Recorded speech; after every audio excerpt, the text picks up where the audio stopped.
14 साल के वैभव सूर्यवंशी को मिली भारतीय अंडर-19 टीम की कमान। दक्षिण अफ्रीका दौरे में खेले जाने वाले 3 वनडे में वो करेंगे कप्तानी। सबसे कम उम्र में कप्तानी करने का रिकॉर्ड करेंगे अपने नाम। शादी के 11 महीनों के बाद नीरज चोपड़ा हिमानी मोर का वेडिंग रिसेप्शन। प्रधानमंत्री मोदी भी हुए शामिल। सेना प्रमुख से लेकर कई बड़ी हस्तियां शादी में हुई शरीक।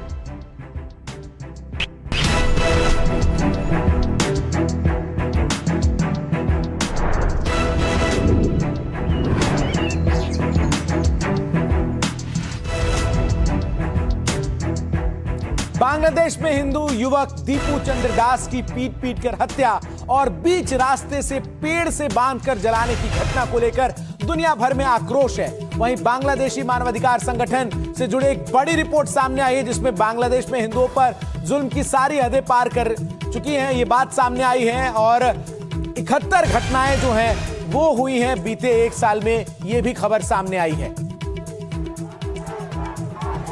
बिल्कुल, तो किस तरह से बांग्लादेश जो है उसमें लगातार हिंदुओं पर अत्याचार हो रहा है वो भी आपको यहाँ पर हम दिखाएंगे। क्या कुछ यहाँ पर किया जा रहा है सब कुछ आपको दिखाएंगे। किस तरह से अलग अलग तस्वीरों के जरिए यहाँ पर सामने आ रहा है कि बांग्लादेश में हिंदू लगातार निशाने पर है। मानवाधिकार संगठन की रिपोर्ट में ये खुलासा हुआ है। बांग्लादेशी मानवाधिकार संगठन की रिपोर्ट में ये कहा गया है कि ईश निंदा को हथियार बनाकर हिंदुओं पर जुल्म किया जा रहा है। दीपू की हत्या की वो तस्वीरें जिसे दुनिया भर में जिसकी जमकर आलोचना की गई है। किस तरह से दीपू को पहले बुरी तरह से पीटा गया है और उसके बाद जला दिया गया दीपू को। तो दूसरी तस्वीर भी यहाँ पर आपको दिखाएंगे। तो दीपू की तस्वीरें यहाँ पर हम आपको दिखा रहे हैं और यहाँ पर ये तस्वीरें आप देखिए दीपू के परिवार की तस्वीरें। किस तरह से एक छोटी बच्ची है यहाँ पर दीपू की अपनी पत्नी के साथ इस तस्वीर में खड़े हुए नजर आ रहे हैं। लेकिन ग्राउंड जीरो से जो खुलासे हो रहे हैं वो अपने आप में चौंका देने वाले हैं कि क्या कुछ यहाँ पर दीपू के साथ यहाँ पर किया जा रहा है। तो एचआरसीबीएम जो है उसकी यानी कि बांग्लादेश अल्पसंख्यक मानवाधिकार कांग्रेस की आखिर क्या कुछ कह रही है वो आपको बताते चलते हैं। यहाँ पर एचआरसीबीएम के मुताबिक 2025 में जून से दिसंबर के बीच ईश निंदा से संबंधित 71 घटनाएं जो हैं उसमें दर्ज की गई हैं। सभी मामले हिंदू अल्पसंख्यक जो हैं उनके खिलाफ यहाँ पर नजर आ रहे हैं। ये घटनाएं बांग्लादेश के 30 से ज्यादा जिलों में हुई है, जो ये दिखाता है कि ये पैटर्न है बांग्लादेश के जो कोने कोने में फैल चुका है। तस्वीरें भी आप देख सकते हैं यहाँ पर दीपू के साथ क्या कुछ हुआ है। 30 जिलों में रंगपुर, चांदपुर, चट्टोग्राम, दिनाजपुर, लालमोनीहाट, सुनामगंज, खुलना, कोमिला, गाजीपुर, तंगेल और सिलहट इसमें शामिल है। यहाँ पर ये सब कुछ हुआ है। तो एनडीटीवी की टीम जो है वो ग्राउंड जीरो पर पहुंच चुकी, दीपू दास के घर पहुंच चुकी। उनके परिवार से हमने बातचीत की है। क्या कुछ उनके परिवार का कहना है आपको सुनवाते हैं। क्या घटना क्या हुआ, आप लोगों को कैसे पता चला घटना के बारे में? घटना मुझे कहानी नहीं पता। बेटा ऑफिस में रहता था और कंपनी में 2.5 साल काम किया। मुझे नहीं पता कि क्या हुआ। मैं नहीं कह सकता कि मेरे पास कोई सोर्स है या नहीं। कंपनी चाकरी करतो वहाँ पर जो पुलिस था उन्होंने रोकने का कोई कोशिश नहीं की? नहीं, कोनो सहायता नहीं मिलेगा। ओकरा खातिर बेटा खातिर कोनो सहायता नहीं मिलेगा बांग्लादेश में। हम सारा विश्व के कहता नहीं, पुलिस वहाँ से भाग गया। कर्जा बहुत फट जाता। पूरा भारत, पूरा पृथ्वी के हम जनाता है जे हमारा ऐसा दुख कोनो मातारी के ना होके सकेला। कल्याण फ्रंट। क्या नाम है सर आपका? हमारा नाम बिजन राय भूमिक रतन। हमें इस उपजिला का सभापति। तो आप क्या बता रहे थे दीपू के बारे में? दीपू बहुत अच्छा था। ऐसा अच्छा लड़का यहाँ पर नहीं है। इसका जो कम्युनिटी है दलित कम्युनिटी पर ऐसा लड़का नहीं है। तो हमारे सहयोगी अंकित ने दीपू दास के परिजनों से बात की है और क्या है हालात वहां के ये आप तक पहुंचाया है। आइए जरा अब आपको समझाते हैं कि आखिर निंदा का कानून क्या है जिसकी आड़ में बांग्लादेश में हिंदुओं को शिकार बनाया जा रहा है। ईश निंदा कानून धार्मिक अपमान के मामलों में लगता है, जैसे किसी देवी देवता, धर्म स्थान, किताब, वस्तु के अपमान की जब बात हो वहां पर यह कानून लगाया जाता है, क्योंकि ईश यानी ईश्वर और निंदा यानी आलोचना या फिर अनादर। इसीलिए ईश निंदा कानून के तहत ऐसे मामले आते हैं जिनमें धार्मिक भावनाओं का जानबूझकर अपमान करने मजाक उड़ाने या उन्हें ठेस पहुंचाने को अपराध मानते हैं, चाहे लिखित, मौखिक या फिर किसी तरह के अपमान किया हो।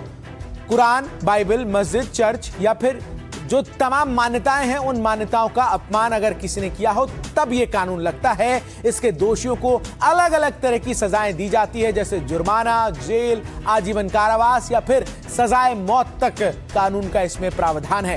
पाकिस्तान या बांग्लादेश दुनिया के अकेले ऐसे देश नहीं हैं जहां ईश निंदा कानून है और मौत की सजा दी जाती है, बल्कि रिसर्च की अगर माने, प्यू रिसर्च की, तो 2015 में जो रिपोर्ट आई उसके मुताबिक दुनिया के 26% देशों में धर्म के अपमान से जुड़े कानून हैं, यानी 50 से ज्यादा देशों में ईश निंदा में सजा का कानून है। बड़ी बात यह है कि इनमें से 70% देश मुस्लिम बहुल हैं। पाकिस्तान में 1990 के बाद से ईश निंदा का आरोप लगाकर 70 से ज्यादा लोगों को भीड़ ने मौत के घाट उतार दिया। सऊदी अरब में शरिया के तहत ईश निंदा करने को सजाए मौत तक की सजा का प्रावधान है। ईरान में भी ईश निंदा करने पर मौत की सजा दी जाती है।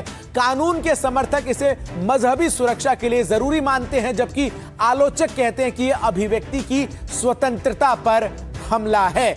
वहीं इन्हीं सबसे जुड़ी अगली बड़ी खबर आपको बताते हैं, जहां ईश निंदा के चक्कर में क्यों दीपू दास की हत्या हुई, लेकिन उसके परिवार ने इनकार किया है और उन्होंने ये दावा किया है कि कंपनी में प्रमोशन और पैसे से जलने वालों ने उसको मौका देखकर मार डाला है। तो एक तरफ ईश निंदा की बात बांग्लादेश की तरफ से कही गई, वहां के लोगों की तरफ से कही गई, बल्कि इसके पीछे की सच्चाई जो है वो एनडीटीवी से एक्सक्लूसिव बातचीत में खुलकर सामने आई। जब उनके परिजनों से हमारे सहयोगी अंकित ने बात की, उनका यह दावा है कि कंपनी में प्रमोशन और पैसों से जलने वालों ने मौके का फायदा उठाया और सही मौका देखकर दीपू दास को मार डाला। दीपू दास ने प्रमोशन के लिए अप्लाई किया था, अप्लाई पाया तो उसमें लॉटरी होता था, तो उसमें दीपू दास के नाम उठा, उसमें दीपू दास का नाम निकल के आया। फिर वो चाकरी के विषय लेके यही घटना घटा। तो जिनका नाम नहीं निकला उन्होंने ये करा। उन लोग मिल के कस करा। बात में बोलता है जे मुस्लिम के लिए विभिन्न आलोचना करा, वो झूठा है। आलोचना की कोई बात ही नहीं थी, नहीं, सिर्फ नौकरी का था उसका। नौकरी करता है। सबसे पहले एचआरआई डिपार्टमेंट ने दीपू दा को बुलाया और उन्हें एक रिजाइन लेटर दिया। उनके रिजाइन करने के बाद उन्हें फैक्ट्री के बाहर के लोगों को सौंप दिया, जिसमें फैक्ट्री के वर्कर भी शामिल थे। गेट के बाहर लाकर उसके चेहरे और सीने पर वार किए गए। उसे लात घूंसों से पीटा गया, डंडों से पीटा गया। उसे खून से लथपथ हालत में गेट के बाहर छोड़ दिया गया। इसी हालत में उसे उल्टा करके करीब 1 किलोमीटर तक घसीटा गया। तो सुना आपने कैसे दीपू दास की बेरहमी से हत्या कर दी गई, उसे मौत के घाट उतार दिया गया और इसको लेकर अब आक्रोश पूरे देश में नजर आ रहा है। देश के अलग अलग हिस्सों से तस्वीरें आपको अब दिखा रहे हैं। कोलकाता की ये तस्वीरें हैं जहां बांग्लादेश विरोधी मसाल लेकर लोग सड़कों पर उतरे। लखनऊ उत्तर प्रदेश की तस्वीरें हैं, यहाँ पर मोहम्मद यूनुस का पुतला फूंककर हिंदुओं ने विरोध प्रदर्शन जो है वो किया। किस तरीके से आक्रोशित नजर आए। मुंबई की तस्वीरें देखिए, इसमें हिंदू मुस्लिम सभी धर्मों के लोग जो हैं वो सड़कों पर उतरे और बांग्लादेश में सड़कों पर जिस तरीके से हिंदुओं के खिलाफ अत्याचार हो रहे हैं, इसके खिलाफ मुसलमान भारत के उतरे। मुंबई के बाद अब सिलीगुड़ी, पश्चिम बंगाल की तस्वीरें देखिए। बॉयकॉट बांग्लादेश की मांग जो है वो करते हुए यहाँ पर तमाम लोग सड़कों पर उतरे हैं और किस तरीके से यहाँ पर नारेबाजी लोग करते नजर आए, उसकी तस्वीरें। अब आइए धर्मनगरी अयोध्या उत्तर प्रदेश की, यहाँ पर याचना नहीं अब रण होगा। अखिल भारतीय हिंदू महासभा की तरफ से साधु संतों ने मोर्चा खोल दिया है, विरोध प्रदर्शन करते हुए नजर आए हैं और आक्रोश जो है वो पूरे देश में नजर आ रहा है और लोगों का गुस्सा जो है वो 7वें आसमान पर है। अब अगली तस्वीर आपको देखिए, हुगली से दिखा रहे हैं जो कि पश्चिम बंगाल से। यहां भी किस तरीके से विरोध प्रदर्शन किया गया है। इंदौर की तस्वीरें अब आपके सामने हैं। बांग्लादेश के खिलाफ तमाम महिलाएं जो हैं पुरुषों के साथ सड़कों पर उतरी हैं, विरोध प्रदर्शन करती हुई नजर आ रही हैं।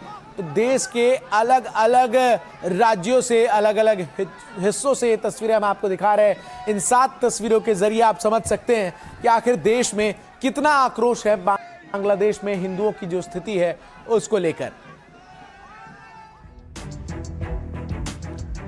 और बड़ी खबर यहां पर प्रधानमंत्री नरेंद्र मोदी से जुड़ी हुई भी सामने आई है। आज सुबह 11 बजे आकाशवाणी के मन की बात कार्यक्रम में अपने विचार प्रधानमंत्री साझा करेंगे। ये इस मासिक रेडियो कार्यक्रम की 129वीं कड़ी होगी और साल 2025 का आखिरी एपिसोड ये है। प्रधानमंत्री इस बार के कार्यक्रम में साल 2026 की चुनौतियों, संभावनाओं पर चर्चा कर सकते हैं और पिछले एपिसोड में प्रधानमंत्री ने लोकल फॉर वोकल पर जोर दिया था। तो 129वां एपिसोड और इस साल का आखिरी। तो यहां पर नजर इस बात पर लगातार बनी हुई है कि आखिर कौन सी वो खास बातें होंगी जिस पर प्रधानमंत्री की नजर रहने वाली है कि इस बार के कार्यक्रम में क्या खास हो सकता है और क्या है प्रधानमंत्री की इस पहल का इतिहास और विचार से संबंधित जो बातचीत है वो भी आपको यहाँ पर हम बता देखते हैं कि क्या कुछ आज हो सकता है। साल 2025 के आखिरी एपिसोड पर यहाँ पर नजर रहेगी। 26 की चुनौतियों, संभावनाओं पर चर्चा यहाँ पर संभव है। प्रधानमंत्री की 2025 की उपलब्धियों, संघर्षों पर भी प्रधानमंत्री बात कर सकते हैं। पिछली बार प्रधानमंत्री ने लोकल फॉर वोकल पर जोर दिया था। 23 करोड़ लोग नियमित रूप से प्रधानमंत्री का ये कार्यक्रम देखते और सुनते हैं। 100 करोड़ लोग कम से कम एक बार सुन चुके हैं। ये बहुत बड़ी बात है अपने आप में। 22 भारतीय भाषाओं, 29 बोलियों में होता है। 11 विदेशी भाषाओं में भी इसका प्रसारण जो है वो किया जाता है। फ्रेंच, चीनी, इंडोनेशियाई, तिब्बती, बर्मी, बलूची, अरबी, पश्तो, फारसी, दारी, स्वाहिली में भी ये कार्यक्रम प्रधानमंत्री का मन की बात प्रसारित किया जाता है। तो इस तरह से यहाँ पर लगातार अब नजर यहाँ पर बनी रहेगी। अब चंदन के पास हम चलते हैं। बिल्कुल, अगली खबर बताते हैं जो सामने आ रही है अब दर्शकों को। जो अगली खबर है वो जापान से है और जापान से जो ये खबर है वो पूरी दुनिया के लिए एक सबक है। एक तरफ बर्फ की चादर थी और दूसरी तरफ आग धधक रही थी। और जब इंसान की रफ्तार और कुदरत का कहर आपस में टकराते तो नतीजा क्या होता है, इसकी गवाही जापान से आई ये तस्वीरें दे रही है। ये भयानक मंजर टोक्यो से 200 किलोमीटर दूर कान एत्सु एक्सप्रेसवे का है। आसमान छूती आग की लपटें और चीख पुकार। शुक्रवार की रात जब सब जश्न में डूबे हुए थे तभी इस भयानक हादसे ने पूरे देश को झकझोर दिया। बर्फबारी के चलते एक्सप्रेसवे पर 2 ट्रक टकरा गए। इस हादसे से एक्सप्रेसवे जाम हो गया। पीछे से आती गाड़ियां ब्रेक लगाने की कोशिश करती रहीं, लेकिन सड़कों पर बिछी बर्फ की चादर ने उन्हें ऐसा नहीं करने दिया। गाड़ियां खिलौनों की तरह टकराती रहीं और देखते ही देखते 50 से ज्यादा गाड़ियां एक दूसरे पर चढ़ गईं। हादसा सिर्फ टक्कर तक नहीं रुका, इसी दौरान टक्कर से आग भी लग गई और देखते ही देखते आग ने 1 दर्जन से ज्यादा गाड़ियों को अपनी चपेट में ले लिया।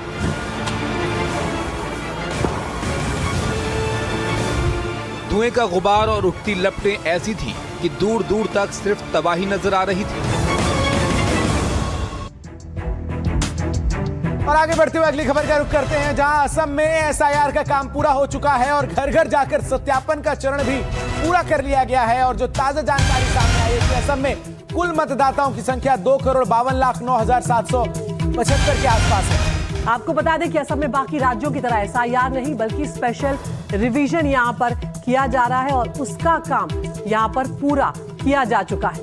तो आपको बता दें कि असम में जो है वो एसआईआर की प्रक्रिया को ना करके जो स्पेशल रिवीजन का काम है वो किया जा रहा है। और जो जानकारी सामने आई है इसके मुताबिक इसमें 2,52,09,775 जो मतदाता हैं वो अब तक निकलकर सामने आए हैं। इसके साथ ही जो ये पूरी प्रक्रिया है उसको लेकर अब जो फाइनल लिस्ट वो जल्द ही जारी की जाएगी। स्पेशल रिवीजन में कुल मतदाताओं की संख्या 2,51,09,754 है। लगभग 93,021 संदिग्ध मतदाताओं की भी जानकारी सामने आई है। सूत्रों के अनुसार राज्य भर में 61,03,103 घरों का दौरा किया गया है और 100% कवरेज जो है वो प्राप्त हुआ है। स्पेशल रिवीजन के सत्यापन से पता चला है कि मतदाता सूची में मृत व्यक्तियों की संख्या 4,78,992 है।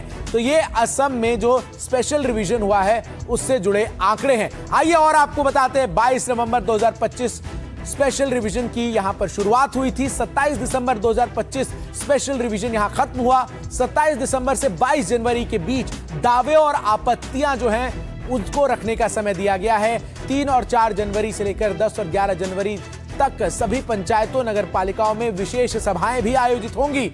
10 फरवरी 2026 को मतदाता सूची का अंतिम प्रकाशन जो है वो किया जाएगा।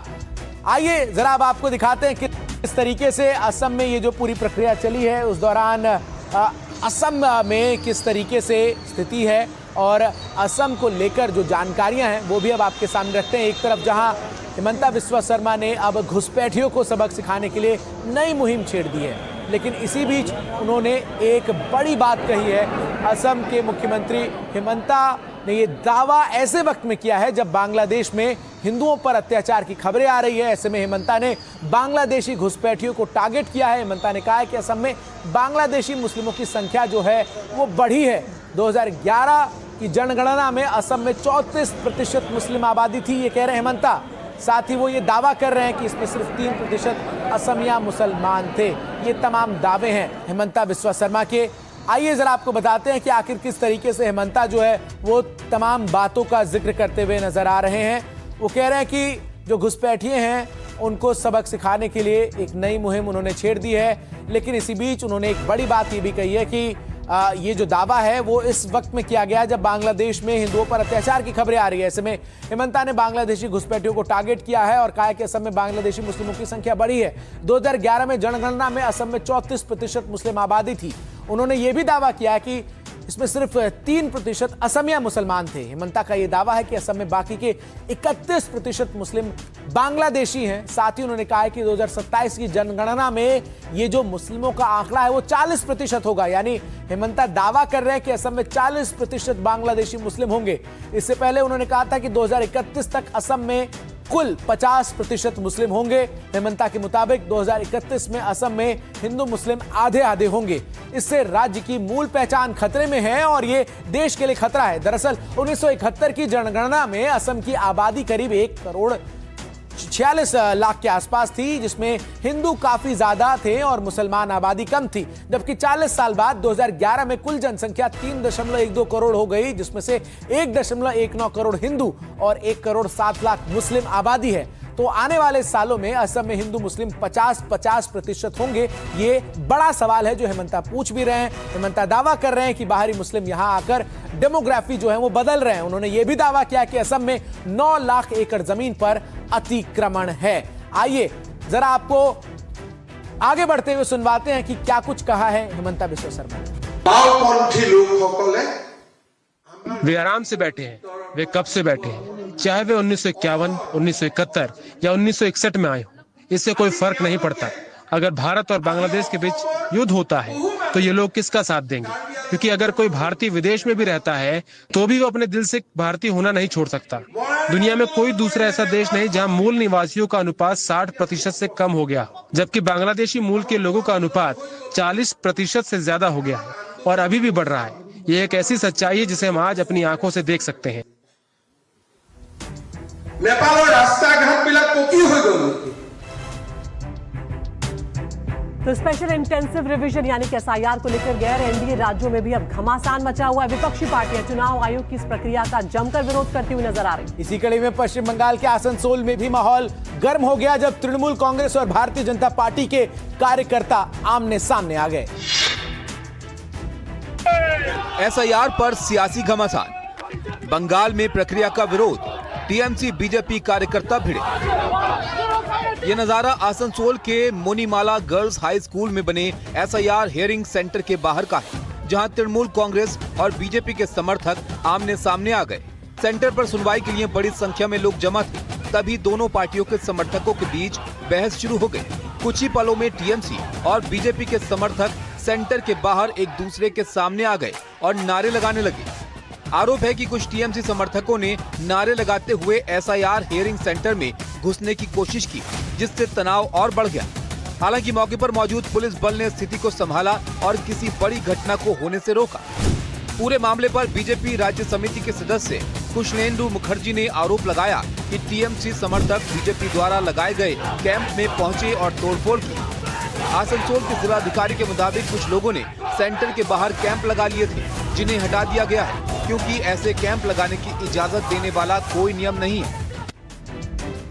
बड़ी खबर ब्राजील से आ रही है, जहां रियो डी जेनेरियो में एक बड़ा हादसा हुआ है। कोपाकाबाना बीच पर समुद्र में विमान के गिरने की खबर सामने आ रही है और विमान हादसे में पायलट की जान जाने की इस वक्त खबर आ रही है। वायुसेना ने हादसे की जांच शुरू कर दी है। तो ब्राजील के रियो डी जेनेरियो में बड़ा विमान हादसा हुआ है। कोपाकाबाना बीच पर समुद्र में गिर गया है विमान। हादसे में पायलट की मौत की खबर सामने आई है। वायुसेना ने वहां पर हादसे की जांच को शुरू कर दिया। तस्वीरें भी आपको दिखा रहे हैं कि किस तरह से ये हादसा पेश आया है, क्या वजह रही है, फिलहाल ये सामने नहीं आया है, लेकिन समुद्र में ये विमान जा गिरा है जिसमें पायलट की दुखद मौत हो गई है।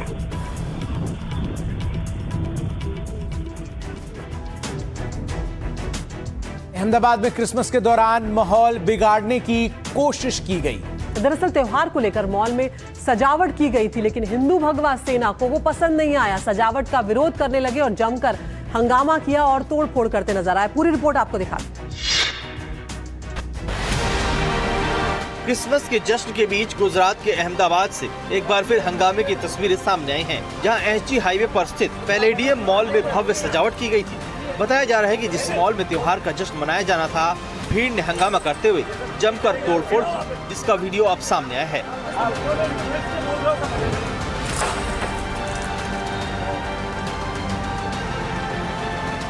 इसके बाद हिंदू भगवा सेना के कार्यकर्ता मॉल के अंदर पहुंचे और फिर क्रिसमस की सजावट का विरोध किया। उन्होंने लाइटें बंद करने और दोबारा से क्रिसमस ट्री को हटाने की मांग की।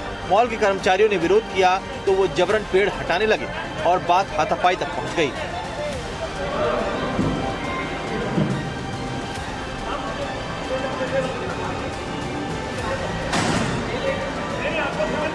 विरोध का ये वीडियो सोशल मीडिया पर वायरल हो रहा है। फिलहाल पुलिस ने इस मामले में 5 आरोपियों को हिरासत में लेकर मामले की जांच शुरू कर दी है। और जम्मू कश्मीर से बड़ी खबर आ रही है आतंकवादियों को लेकर, लेकिन उससे पहले बिहार से आ रही दूसरी बड़ी खबर का हम रुख करने जा रहे हैं। बिहार के किऊल में रेल हादसा हुआ है। मालगाड़ी के 10 से ज्यादा डिब्बे पटरी से उतर गए। बताया ये जा रहा है कि 3 डिब्बे नीचे नदी में जा गिरे। ये हादसा टेलवा बाजार हॉल्ट के पास हुआ है। तस्वीरें आपके स्क्रीन पर हैं। हादसे के कारण किऊल जसीढ़ी रेल खंड पर यातायात बाधित हो गया है। 3 मालगाड़ी के जो डिब्बे हैं वो नीचे नदी में गिर गए हैं, ये भी खबर सामने आई है। और इस कारण जो पूरा ये रूट है उस पर रेलवे की जो पूरी ट्रेन हैं परिचालन उसमें काफी दिक्कतें हो रही है। लेकिन गनीमत ये रही कि इस हादसे में कोई बड़ी जनहानि नहीं। और आगे बढ़ते हुए अगली बड़ी खबर का रुख करते हैं। जो अदिति ने बताया, जम्मू कश्मीर से खबर है जहां आतंकियों के खिलाफ बड़ा एक्शन लगातार जारी है और डोडा और किश्तवाड़ में सेना की तरफ से बड़ा ऑपरेशन चलाया जा रहा है। आतंकियों की तलाश में सेना की बड़ी मुहिम जारी है। 200 से ज्यादा गांव और जंगलों में ऑपरेशन लगातार जारी है। 30 से 35 पाकिस्तानी आतंकियों के छिपे होने की भी खबर है। कड़ाके की ठंड और भारी बर्फबारी के बीच सेना ने अपनी कार्रवाई जो है वो तेज कर दी है। ये देखिए तस्वीरें आपको हम दिखा रहे हैं। एक तरफ डोडा और किश्तवाड़ में जहां भारी बर्फबारी है, तो वहीं इन सब के बीच ही सेना जो है वो आतंकियों की तलाश में सर्च ऑपरेशन जो है वो चला रही है। आइए आपको जरा बताते हैं इस ऑपरेशन के बारे में क्या कुछ जानकारी जो है वो अब तक आई है। डोडा और किश्तवाड़ में सेना का ऑपरेशन जो है वो चल रहा है। ये आपको बता दे, नए साल पर आतंकी खतरे से निपटने के लिए इस सर्च ऑपरेशन को चलाया जा रहा है। घाटी में 30 से 35 पाकिस्तानी आतंकियों के सक्रिय होने का खुफिया इनपुट मिला है। 200 से अधिक गांव और जंगलों में ये सर्च ऑपरेशन सेना, जम्मू कश्मीर पुलिस और पैरामिलिट्री फोर्स की संयुक्त टीमों की तरफ से चलाया जा रहा है। बीते 10 से 15 दिनों से ये सर्च अभियान जारी है, जिसमें सेना, Jammu Kashmir police, CRPF, BSF, SOG, one विभाग और विलेज डिफेंस कमेटी लगातार एक्शन में है और सबके सहयोग से ये एक्शन जो है वो चल रहा है। वहीं इन सबके बीच बड़ी खबर एक और आपको बता दें, जहां नए साल के जश्न से पहले सुरक्षा व्यवस्था बढ़ाई गई है। जम्मू कश्मीर के बडगाम में सुरक्षा कड़ी कर दी गई है और सुरक्षा बलों ने इलाके में सर्च ऑपरेशन भी चलाया है। ये जानकारी सामने आ रही है। देश के अलग अलग हिस्सों में आपको बता दें कि सुरक्षा व्यवस्था नए साल के मद्देनजर दुरुस्त की जा रही है, पुख्ता की जा रही है और चप्पे चप्पे पर तैनाती पुलिस के जवानों की जा रही है।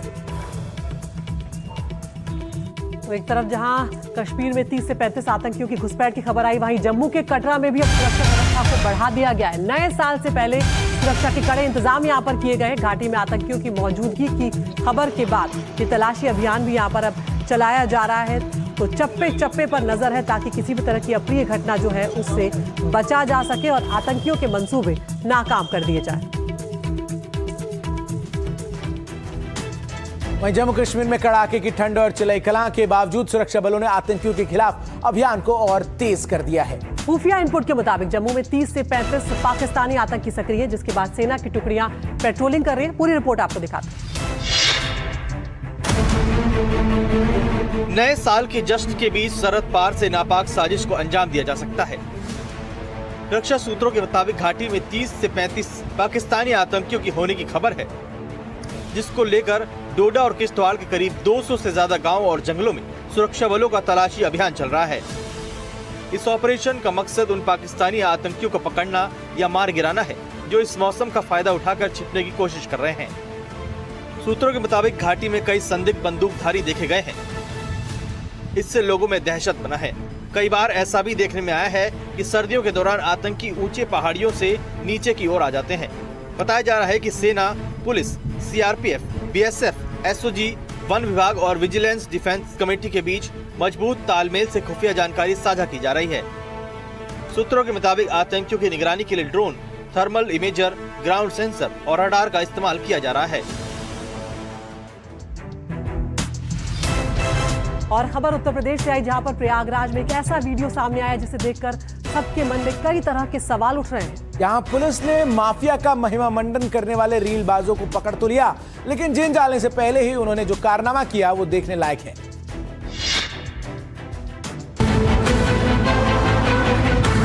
पूरी कहानी बताने से पहले आप इन लंगड़ाते हुए युवकों को गौर से देखिए। पुलिस जैसे ही इन्हें चलने को कहती है, ये सभी एक तरह से लंगड़ाने लगते हैं। जिसने भी ये वीडियो देखा उसे शक है कि कुछ तो गड़बड़ है।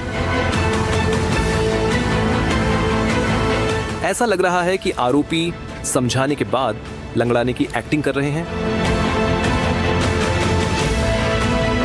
यही वजह है कि पुलिस कमिश्नर जोगिंदर कुमार ने पूरे मामले के जांच के आदेश दे दिए हैं। अब आप इस खबर के दूसरे पहलू को देखिए। प्रयागराज के एयरपोर्ट थाना इलाके से पुलिस ने 3 रीलबाजों को पकड़ा था। रीलबाज ने रील के बैकग्राउंड में जो डायलॉग लगाया है उसकी वजह से तीनों नप चुके हैं। पुलिस ने आरोपियों को लग्जरी गाड़ियों के साथ पकड़ तो लिया, लेकिन जेल भेजने से पहले रीलबाज जिस अंदाज में लंगड़ा रहे हैं वो बहुत गजब है। और एक और खास नजर रहने वाली है खबर पर, जो वो है कर्नाटक में राष्ट्रपति द्रौपदी मुर्मू करवार पोर्ट से पनडुब्बी की यात्रा करने वाली है। पनडुब्बी की यात्रा करने वाली वो भारत की दूसरी राष्ट्रपति होंगी। और इससे पहले पूर्व राष्ट्रपति एपीजे अब्दुल कलाम जो है, उन्होंने भी पनडुब्बी की यात्रा की थी। तो बेहद खास राष्ट्रपति की ये यात्रा जो है वो रहने वाली है और यहाँ पर सबकी नजर रहेगी, क्योंकि पहुंच रही है राष्ट्रपति द्रौपदी मुर्मू करवार पोर्ट पे, जहाँ पर पनडुब्बी की यात्रा वो करेंगी यहाँ पर। और ये यात्रा करने वाली वो भारत की दूसरी राष्ट्रपति होने जा रही है। तो इस यात्रा को लेकर तमाम तैयारियां वहां पर की गई हैं। सुरक्षा के बड़े इंतजाम यहां पर किए गए हैं। नौसेना का मनोबल बढ़ाने यहां पर जा रही हैं राष्ट्रपति द्रौपदी मुर्मू और इस पर सबकी नजर आज रहने वाली है।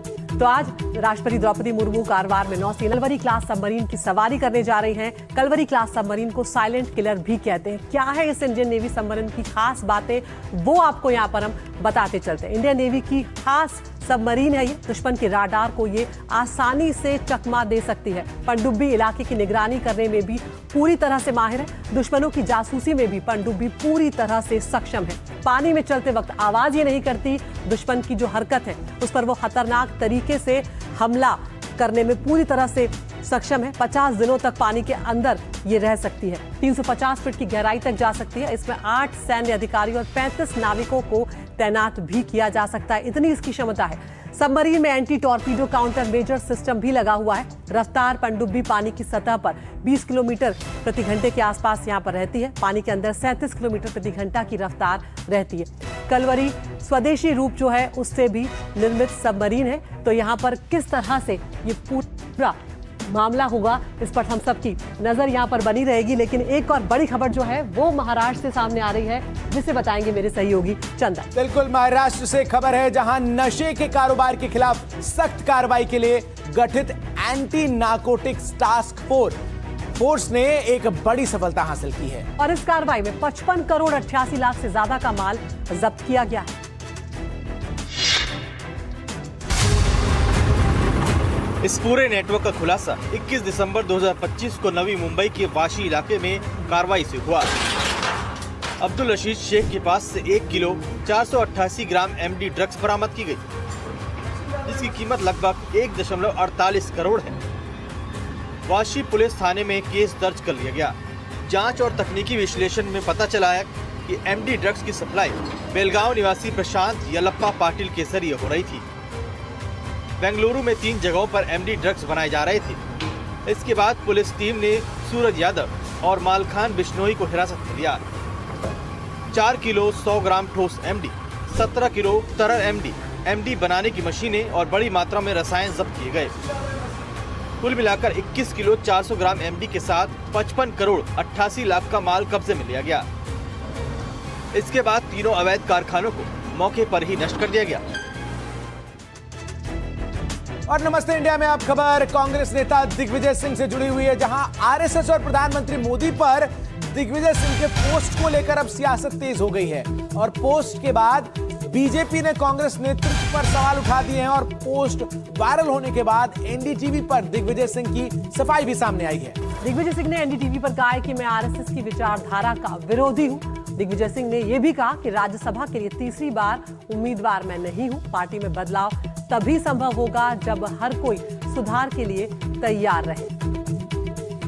तो इस पूरे प्रकरण पर दिग्विजय सिंह ने एनडीटीवी से खास बातचीत की। क्या कुछ उन्होंने कहा है आपको सुनवाते हैं। हमारे सहयोगी जैनेंद्र से उन्होंने बातचीत की। कांग्रेस पार्टी के वरिष्ठ नेता दिग्विजय सिंह हमारे साथ बात करने के लिए हैं, जो चर्चा में है अपने सोशल मीडिया पोस्ट को लेकर। और सवाल उठ रहा है कि आपने अपने पोस्ट में प्रधानमंत्री मोदी की तस्वीर शेयर करते हुए एक किस्म से तारीफ की बीजेपी आरएसएस के संगठन की और नसीहत कांग्रेस पार्टी को दी है आपने। क्या आप कहना चाहते हैं? किसी को नसीहत मैंने नहीं दी है। ये जब मुझे फोटो दिखी तो मैं प्रभावित हुआ उससे, और मैंने इस बात को कहा कि देखिए एक फर्श पे बैठा आदमी जो कि अडवाणी जी के चरणों में बैठा हुआ है, केशव भाई पटेल के ओथ सेरेमनी में, वो मुख्यमंत्री बन जाता है, प्रधानमंत्री बन जाता है। ये संगठन की शक्ति है। मैं आरएसएस विचारधारा का घोर विरोधी हूँ, क्योंकि वो भारतीय संविधान का पालन नहीं करते हैं। आरएसएस अपंजीकृत संस्था है जो किसी नियम कानून में नहीं आती है, और वो जिस प्रकार से हमारे इस देश में अल्पसंख्यक वर्ग है उसके प्रति जो नफरत फैलाते हैं, उनके जो संगठन है जिस प्रकार से काम करते हैं, मैं उसका विरोधी हूँ। हमें वही तरह का कमिटमेंट चाहिए वर्कर्स में जिस प्रकार का आरएसएस के प्रचारकों में पाया जाता है। दिग्विजय सिंह को आपने सुना। वहीं कुछ लोग दिग्विजय सिंह के इस पोस्ट के पीछे उनकी नाराजगी को भी वजह बता रहे हैं। हालांकि अपने पोस्ट को लेकर एनडीटीवी पर उन्होंने सफाई देते हुए तमाम बातें कही। लेकिन आइए आपको बताते हैं कि आखिर अचानक से कल सीडब्ल्यूसी की बैठक में मौजूद दिग्विजय सिंह ने ये बात क्यों कही और इसके पीछे की क्या वजह है, क्या कोई नाराजगी है। दरअसल जीतू पटवारी, जो कि अभी मध्य प्रदेश कांग्रेस के अध्यक्ष हैं, और उमंग सिंघार दोनों दिग्विजय विरोधी माने जाते हैं। और कहा यह जा रहा है कि सारा जो नेतृत्व है मध्य प्रदेश का, वो इन्हीं लोगों के हाथ में है। ज्योतिरादित्य सिंधिया के कांग्रेस छोड़ने का कारण दिग्विजय सिंह को ही माना गया। इन चुनावों में कांग्रेस सिर्फ 66 सीटें ही जीत पाई थी जो पिछला चुनाव हुआ। आपको बता दें कि दिग्विजय सिंह का जो राज्यसभा का कार्यकाल है वो 2026 में खत्म हो रहा है और उन्हें तीसरा टर्म मिले इसकी संभावना कम है, और इसीलिए माना जा रहा है कि संभवतः दिग्विजय सिंह ने इस प्रकार का पोस्ट कर जो है वो तीसरे कार्यकाल के लिए माहौल बनाने की शुरुआत कर दी है।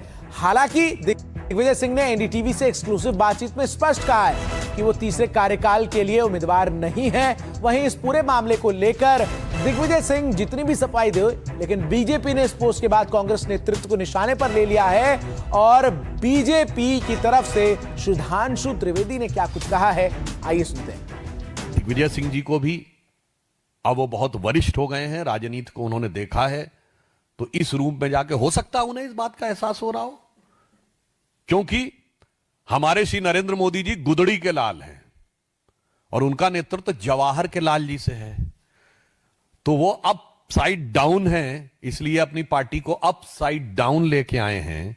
हमारे नरेंद्र मोदी जी गुदड़ी के लाल हैं, वो बॉटम से अप उठे हैं तो पार्टी को भी बॉटम से अप करके ऊपर तक ले जा रहे हैं। मतलब राहुल गांधी जी पूरे देश में वोट चोरी करते हैं और दरअसल उनके संगठन की कमजोरी किस प्रकार से है ये खुद दिग्विजय सिंह बता रहे हैं और वो बताते भी हैं कि बीजेपी आरएसएस में किस प्रकार से संगठन मजबूत है और संगठन से कार्यकर्ता उठकर किस प्रकार से सबसे शीर्ष स्तर पर पहुंचता है। तो आखिर क्या था दिग्विजय सिंह का पोस्ट और उसे लेकर क्यों इतना राजनीतिक भूचाल मचा हुआ है, ये यहाँ पर हम समझ लेते हैं। किस तरह से उन्होंने एक पोस्ट किया और उसके बाद विवाद जो है वो बढ़ता ही चला गया। दिग्विजय सिंह ने पुरानी तस्वीर शेयर की, युवा मोदी जी नीचे बैठे हुए हैं और आडवाणी जी ऊपर। दिग्विजय सिंह ने लिखा, ये संगठन की शक्ति जमीनी स्वयंसेवक से प्रधानमंत्री तक। पोस्ट राहुल गांधी, प्रियंका गांधी, मल्लिकार्जुन खड़गे को भी इसमें उन्होंने टैग किया। पोस्ट पर बीजेपी ने कांग्रेस नेतृत्व पर हमला बोला है। बीजेपी ने कहा, राहुल गांधी को जवाहर बनने दो, मोदी तो गुदड़ी से उठे हैं। और विवाद के बाद एनडीटीवी पर दिग्विजय सिंह की सफाई सामने आई। उन्होंने कहा कि मैं आरएसएस मोदी का घोर विरोधी हूं और रहूंगा, सिर्फ संगठन की तारीख की गलतफहमी हुई है। तो किस तरह से ये जो पूरा मामला है इसने इस तरह से तूल पकड़ा कि अब यहाँ पर कांग्रेस नेतृत्व जो है वो सवालों में खड़ा हो गया। लेकिन अब अगली खबर जो है वो उन्नाव रेप मामले से जुड़ी हुई है। चंदन, बिल्कुल, उन्नाव रेप मामले को लेकर संसद भवन के बाहर प्रदर्शन कर रही महिला प्रदर्शनकारियों को पुलिस ने हटाया है, ये खबर सामने आ रही है। सेंगर की जमानत रद्द करने को लेकर प्रदर्शन किया गया और इसको लेकर आपको बता दें कि योगिता भयाना और कांग्रेस के नेता मुमताज पटेल, उनकी तरफ से प्रदर्शन किया गया और इन प्रदर्शनकारियों को हिरासत में लिया गया है। प्रदर्शनकारी महिलाओं को बस में लेकर गई है पुलिस। ये प्रदर्शनकारी उन्नाव रेप मामले में आरोपी कुलदीप सेंगर की जमानत रद्द करने की लगातार मांग उठा रहे हैं और ये मामला लगातार तूल पकड़ा हुआ है। सामाजिक कार्यकर्ता योगिता भयाना जो है वो भी परिवार को लगातार अपना समर्थन दे रही हैं और इसी तरह से जो कांग्रेस है वो भी अब इस मुद्दे को हाथों हाथ ले रही है। कांग्रेस की नेता मुमताज पटेल जो है वो भी यहाँ पर सामने आई। पुलिस प्रदर्शन के दौरान हमारे संवाददाता दिव्यांकर तिवारी वहां पर मौजूद थे, उनकी एक्सक्लूसिव रिपोर्ट आपको दिखाते हैं।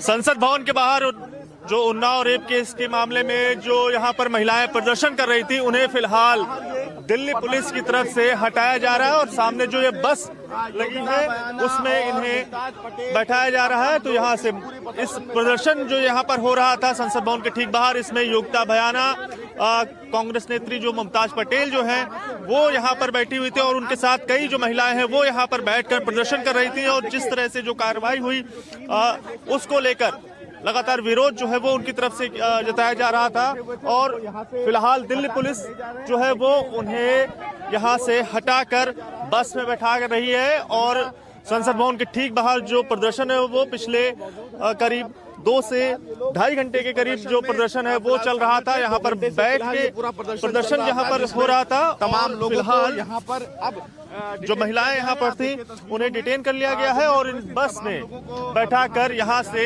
ले जाया जा रहा है। तो संसद भवन के बाहर जो बड़ा प्रदर्शन उन्नाव रेप केस के मामले में जो ये प्रदर्शन हो रहा था, तकरीबन 2 से ढाई घंटे के करीब जो लगातार यहाँ पर महिलाएं बैठकर जो प्रोटेस्ट कर रही थी उन्नाव रेप केस के मामले में दिल्ली हाई कोर्ट की तरफ से जो कुलदीप सिंह सेंगर को जमानत दी गई उसके विरोध में संसद भवन के ठीक बाहर हम आपको तस्वीर दिखा रहे हैं। और यहीं पर इसी जगह पर बैठकर पिछले 2 से ढाई घंटे के करीब जो प्रोटेस्ट है वो उनका चल रहा था और अब दिल्ली पुलिस की तरफ से उन्हें डिटेन करके यहां से हटा दिया गया है।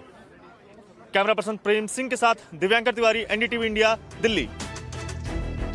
आपने भारत में एटीएम चोरी की बहुत सारी तस्वीरें देखी होंगी। हैरानी की बात नहीं है कि अमेरिका जैसे देशों में भी चोर एटीएम को उठाकर ले जाते हैं। तस्वीरें आपको दिखाएंगे, टेक्सास से आई हैं और चोरी का तरीका देसी चोरों से बिल्कुल अलग है। ये रिपोर्ट देखिए।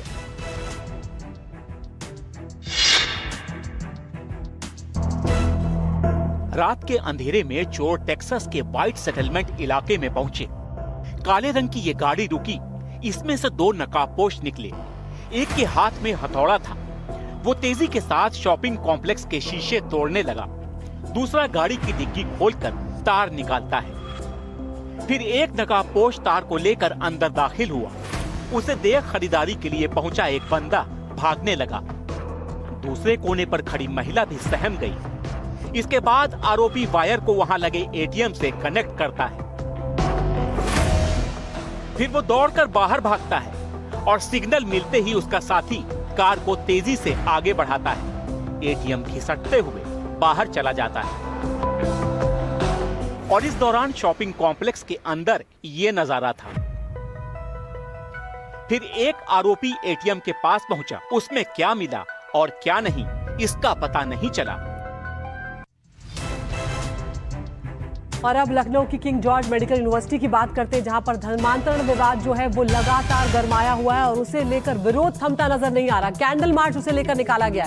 मेडिकल छात्रों समेत डॉक्टर्स भी इस कैंडल मार्च में शामिल हुए हैं। तो ये विरोध लगातार बढ़ता जा रहा है। केजीएमयू आरोपी डॉक्टर के खिलाफ यहाँ पर नारेबाजी भी देखने को मिली है। तो मेडिकल छात्रों के साथ साथ डॉक्टर्स भी इस कैंडल मार्च में शामिल हुए और अपनी नाराजगी सबने जाहिर की। अगली खबर आपको बताते हैं, जहां हिस्ट्री शीटर विनय त्यागी की हत्या के मामले से जुड़ी एक खबर है, जहां विनय त्यागी की बहन ने बड़ा खुलासा किया है और कहा है कि 750 करोड़ रुपए के लिए हत्या का आरोप है। भाई को साजिश करके फंसाया गया है। सीमा त्यागी की तरफ से ये बड़ा बयान जो है वो सामने आपको बता दें कि विनय त्यागी की एम्स ऋषिकेश में इलाज के दौरान मौत हो गई और अब उनकी बड़ी बहन ने बड़ा खुलासा किया है। वो कह रही हैं कि 750 करोड़ रुपए के लिए हत्या का आरोप जो है वो किया गया है और भाई को साजिश करके इसमें फंसाया गया है। लेकिन इस मामले में अब तक 750 करोड़ की राशि का खुलासा हो रहा है। ये तस्वीरें देखिए किस तरीके से जो हत्याकांड है उसको अंजाम दिया गया था, जहां पर आपको बता दें कि ये पूरा मामला था। बिल्कुल। तो ऋषिकेश में पत्रकारों से बातचीत में विनय त्यागी की बहन सीमा त्यागी ने ये गंभीर आरोप लगाए हैं और 750 करोड़ की राशि को छुपाने के लिए उनके भाई विनय त्यागी के खिलाफ साजिश रची गई है, ये उनका कहना है। सुनवाते हैं उनका बयान। 750 करोड़ रुपए का मामला है ये, जो ईडी के छापे की वजह से था। ईडी से बचने के लिए डॉक्टर प्रमोद के यहाँ पे ये पैसा रखा था और ये बात विनय त्यागी को भी बताई थी उसने, डॉक्टर प्रमोद ने, और उन दोनों ने ही ये प्रोग्राम बनाया था कि इसको ईडी को दे देते हैं। विनय त्यागी की पहले से ही उससे थोड़ी सी खुन्नस चल रही थी आपस में उनकी, क्योंकि जब प्रमोद का जब इलेक्शन वगैरह हुए थे तब उसने उसको काफी परेशान किया था विनय त्यागी को। डॉक्टर किसने, सुभाष त्यागी ठेकेदार ने। उन्होंने जब वो जेल चला गया तो देहरादून में ये साजिश करी गई कि अब अपना हमारा किसी का नाम ना आए, इसको मार दिया जाए विनय त्यागी को।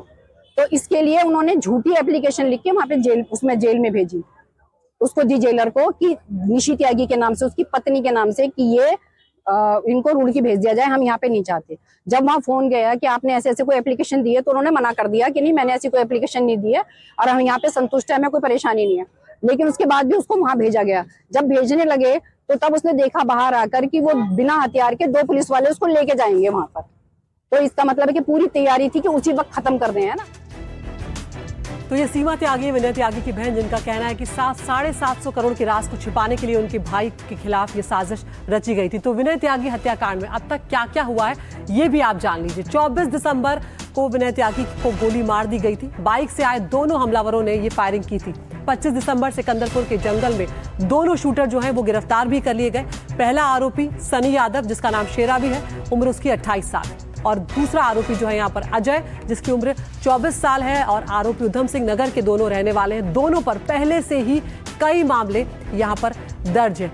विनय त्यागी का क्राइम रिकॉर्ड क्या रहा है उसके बारे में भी हम आपको बताते चलते हैं। 58 से ज्यादा केसेस विनय त्यागी के खिलाफ दर्ज थे, जिसमें हत्या, अपहरण, डकैती जैसे संगीन आरोप भी लगे हुए हैं। साल 2015 में अपहरण और फिर हत्या के मामले में नाम सामने आया विनय त्यागी का। लंबे समय तक वो दुबई में छिपता रहा। जून 2024 में पुलिस ने यहाँ पर उसे गिरफ्तार किया था। लेकिन अब ये पूरा मामला जो है किस तरह से तूल पकड़ता जा रहा है ये भी देखना बहुत जरूरी है, क्योंकि उनका परिवार जब ये बात कह रहा है कि यहाँ पर साजिश रची गई है, तो अब क्या पुलिस उस एंगल से इस मामले की जांच करेगी, वो देखना होगा। अगली खबर चंदन। बिल्कुल, अगली खबर बताते हैं, जहां पश्चिमी उत्तर प्रदेश के कुख्यात ड्रग्स तस्कर तस्लीम के मामले में चौंकाने वाला खुलासा हुआ है और पुलिस की छानबीन में एक खुफिया तहखाने का भी पता चला है, जिसके जरिए तस्कर तस्लीम पुलिस को चकमा देकर फरार हो जाता था और ड्रग्स तस्करी के धंधे को वो अंजाम दे रहा था। पूरी खबर दिखाते हैं।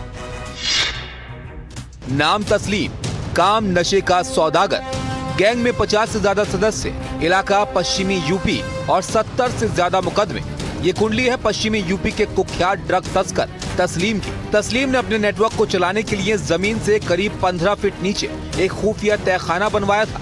एनडीटीवी उस तहखाने तक पहुंची जहां से वो ड्रग्स के सिंडिकेट को ऑपरेट करता था और पुलिस के पहुंचने से पहले फरार हो जाता था। मैं तस्लीम तस्कर के उसी तहखाने में जाने की कोशिश कर रहा हूं और ये वो तस्लीम तस्कर का तहखाना है। आप देख लीजिए, जमीन के नीचे है, करीब जमीन के 15 फीट नीचे तस्लीम तस्कर ने ये तहखाना बना रखा। 23 दिसंबर को मेरठ पुलिस को सूचना मिली कि तस्लीम ड्रग्स की बड़ी खेप लेकर जा रहा है। पुलिस ने घेराबंदी कर उसके बेटे शहबाज और साथी सलमान को गिरफ्तार किया, लेकिन जब पुलिस तस्लीम के घर पहुंची तो मंडप के नीचे बने इस गुप्त तहखाने को देखकर हैरान रह गए। शादी समारोह की आड़ में गैंग की आवाजाही आसान बनाने के लिए ये तहखाना बनाया गया था। और इस वक्त बड़ी खबर सामने आ रही, ग्रेटर नोएडा यमुना एक्सप्रेसवे पर बड़ा हादसा हुआ है। 2 कारों में टक्कर हो गई है, जिसके बाद भीषण आग लग गई है। कार से कूदकर जैसे तैसे कार सवारों ने अपनी जान बचाई है। आग लगने से दोनों कारें जलकर राख हो गई है। तस्वीरें आप देखिए, डरा देने वाली ये तस्वीरें हैं। ग्रेटर नोएडा से आई है, यमुना एक्सप्रेसवे पर ये बड़ा हादसा हुआ। 2 कारें आपस में टकराई है और उसके बाद दोनों कारों में आग लग गई और बमुश्किल यहाँ पर कार सवारों ने अपनी जान बचाई है कार से कूदकर। तो तस्वीरों को देखकर आप अंदाजा लगा सकते हैं कि हादसा कितना भयावह था। समय रहते हुए कार सवारों ने कूदकर अपनी जान बचा ली, नहीं तो ये बड़ी दुर्घटना हो सकती थी। आग की ऊंची लपटें किस तरीके से गिरती हुई यहाँ नजर आई है वो आप देख सकते हैं। ऐसी जलती कार की खबर जो है फरीदाबाद के बल्लभगढ़ से भी सामने आई है, जहां दिल्ली मुंबई वडोदरा एक्सप्रेसवे पर हादसा हुआ है और भीषण आग के बाद धू कर कार जो है वो जल उठी है। गनीमत ये रही कि समय रहते हुए कार के ड्राइवर ने किसी तरीके से कूदकर अपनी जान जो है वो बचा ली, लेकिन ये तस्वीरें देखिए किस तरीके से कार जो है उसमें आग की ऊंची ऊंची लपटें जो है अचानक से उठी और उसके बाद पूरी कार जलकर राख हो गई है।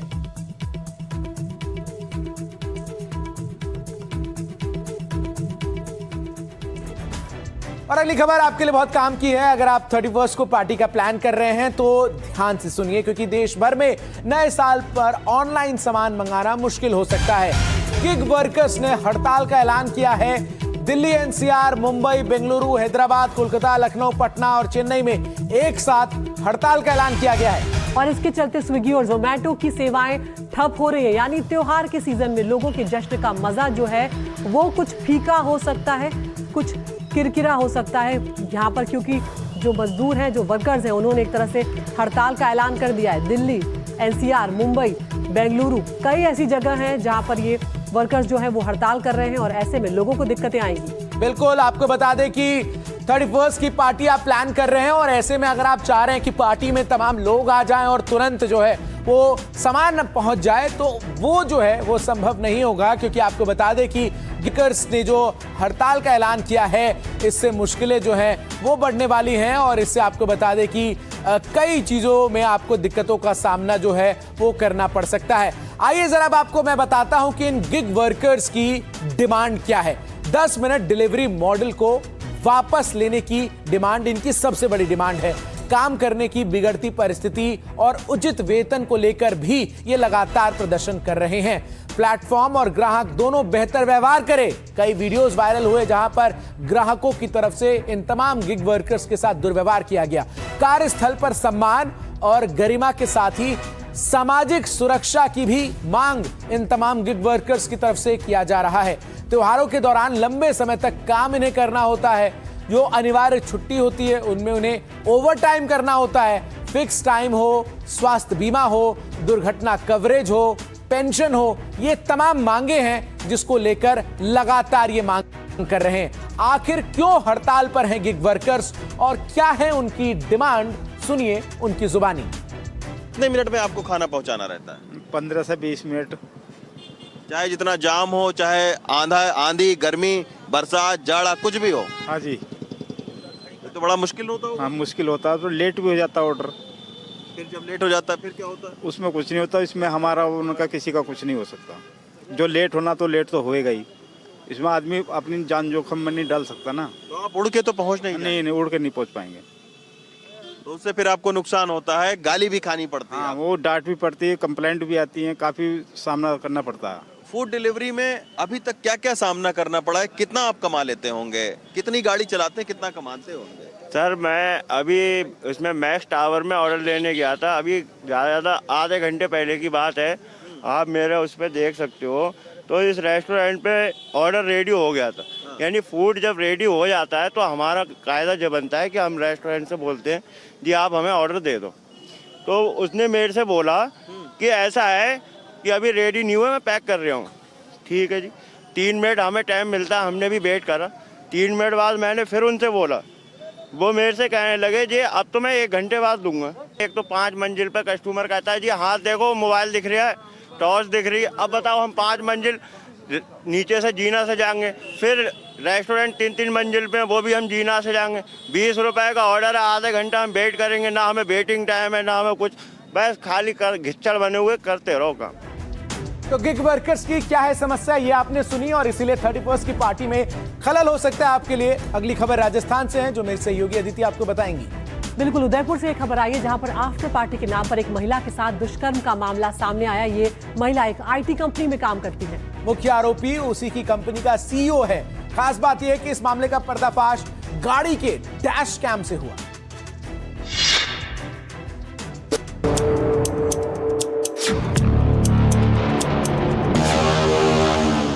उदयपुर में गाड़ी के डैश कैम ने एक IT कंपनी की महिला कर्मचारी के साथ हुई दरिंदगी का पर्दाफाश कर दिया। महिला के मुताबिक एक पार्टी के बाद कंपनी का CEO, एक महिला और उसका पति जो कंपनी में बड़ा अधिकारी है, वो महिला को घर छोड़ने के बहाने उसी की गाड़ी में बैठे रास्ते में सिगरेट जैसी चीज महिला को पिलाई, जिससे वो बेहोश हो गई। बेहोशी में ही चलती कार में उसके साथ दुष्कर्म किया गया। महिला को घर के बाहर छोड़कर वो निकल गए। अगले दिन महिला उठी तो शक हुआ, शरीर पर चोट के निशान थे, कपड़े कम थे। महिला ने अपनी गाड़ी का डैश कैम चेक किया तो ऑडियो वीडियो से उसके होश उड़ गए। उसने पुलिस में गैंगरेप का केस दर्ज कर मेडिकल जांच करवाई। जांच में पता चला कि युवती के प्राइवेट पार्ट समेत शरीर में जो घाव थे वो गैंगरेप के दौरान हुए। रास्ते के CCTV कैमरों की फुटेज के आधार पर कंपनी के CEO समेत तीनों आरोपी गिरफ्तार कर लिए गए हैं। और अब बात करते हैं मौसम के मिजाज की। उत्तर भारत में ठंड और कोहरे का सितम बढ़ता हुआ नजर आ रहा है। दिल्ली, उत्तर प्रदेश, बिहार में अब कड़ाके की ठंड पड़ने लगी है। झारखंड, मध्य प्रदेश में भी ठंड का कहर देखने को मिल रहा है। तो चंदन, जैसे जैसे अब नया साल नजदीक आ रहा है, ठंड भी अपना रंग दिखा रही है। बिल्कुल, नए साल में कई इलाकों में पारा और गिर सकता है। मौसम विभाग की तरफ से अनुमान जताया गया है ठंड से राहत मिलने की कोई संभावना नजर नहीं आ रही है। बिहार में 31 दिसंबर जबकि पंजाब हरियाणा में 30 दिसंबर तक घने कोहरे की संभावना है। हालांकि दिल्ली NCR की बात करें दीदी तो यहां पर जरूर बीते 1-2 दिनों से कोहरे से लोगों को राहत मिली है, लेकिन ठंड जो है वो बदस्तूर जारी है। और उत्तर प्रदेश में भी आपको बता दें और बिहार में भी, चाहे वो बंगाल हो, सिक्किम हो, उत्तराखंड हो, सभी जगह सीवियर कोल्ड डे की चेतावनी जारी की गई है। तस्वीरें आपके स्क्रीन पर बुलंदशहर की है जहां पर घने कोहरे के कारण विजिबिलिटी काफी कम थी। और अब आप दूसरी तस्वीरें देखिए गोंडा की। यहाँ पर भी कुछ ऐसा ही हाल रहा। अपनी हेडलाइट चलाकर यहाँ पर गाड़ियों को जाना पड़ रहा है। अलाव का सहारा लेने को मजबूर है पुलिसकर्मी, क्योंकि सुबह सुबह और देर रात ठंड जो है वो बहुत ज्यादा बढ़ जाती है। तो देश के हिस्सों का तो हाल आपने जाना, अब आपको बताते हैं कि आखिर विदेश में क्या स्थिति है। सुपर पावर अमेरिका में भी ठंड की मार लोग झेल रहे हैं। अमेरिका के मिनेसोटा में कई इलाकों में तापमान जो है वो काफी गिरा है और ऐसे में नए साल से पहले कई इलाकों में माइनस तक टेम्परेचर पहुंचता नजर आ रहा है। क्रिसमस और नए साल के बीच में ठंड ने मुश्किलें और बढ़ा दी हैं। मिनेसोटा और विस्कॉन्सिन के कुछ हिस्सों में जमकर बर्फबारी देखने को मिली है, जिसके चलते चाहे वो विमान है उनमें भी देरी हुई है। यहाँ पर लोकल सेवाएं जो हैं वो भी कहीं ना कहीं उनमें भी रुकावटें पैदा हो रही हैं और लोगों के लिए भी समस्या थोड़ी और बढ़ी है। तो आपको ये मिनेसोटा की तस्वीरें हम इस वक्त दिखा रहे हैं अमेरिका के, जहाँ पर बर्फबारी जो है उसने लोगों की मुश्किलों को थोड़ा और बढ़ा दिया है और कई इलाकों में पारा काफी गिर गया है। और आगे बढ़ते हुए अमेरिका से अब आपको जापान लिए चलते, वहां से खबर है जहां के होइकाइडो इलाके में इस वक्त व्हाइट आउट के हालात बन गए हैं। आसमान से गिरती बर्फ ने लोगों की मुश्किलों को बढ़ा दिया है। होक्काइडो में बर्फीले तूफान ने सब कुछ थाम दिया है। कुदरत के इस प्रहार के आगे अब इंसान भी बेबस नजर आ रहे हैं।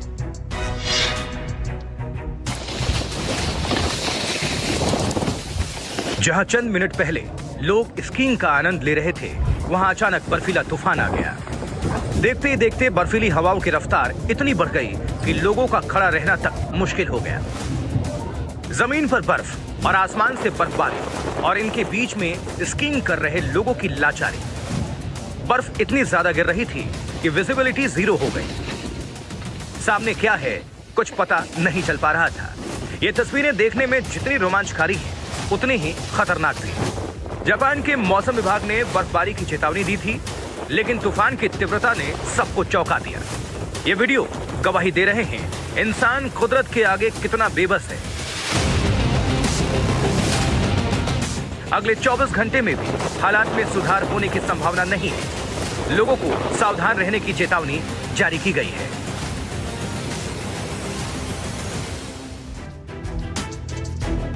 और अब हम बिहार की राजनीति की बात करते हैं। चुनाव के बाद यहाँ पर सियासत एक बार फिर से गर्मा गई। ताजा बार पलटवार 10 सर्कुलर रोड स्थित राबड़ी देवी के सरकारी आवास को लेकर जेडीयू के प्रवक्ता नीरज कुमार ने यहाँ पर बड़ा दावा किया है कि इस आवास में गुप्त तहखाना हो सकता है, जिसमें सोना, चांदी, भारी कैश और जमीन के दस्तावेज छिपे हो सकते हैं। उन्होंने सरकार से आवास की खुदाई कराने और सामान की सघन जांच की मांग की है। दूसरी तरफ आरजेडी ने इसे बेबुनियाद आरोप बताया है। तेज प्रताप यादव ने कहा है कि जांच करवा ले, जब हम वहां थे तो कोई तहखाना नहीं था।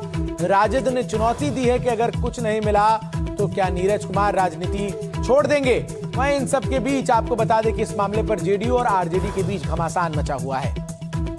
अब घर का अभिभावक नहीं यहाँ है, आज्ञा किसने दिया यह पता नहीं चल पा रहा है, तो उस घर के अंदर तो तहखाना भी हो सकता है।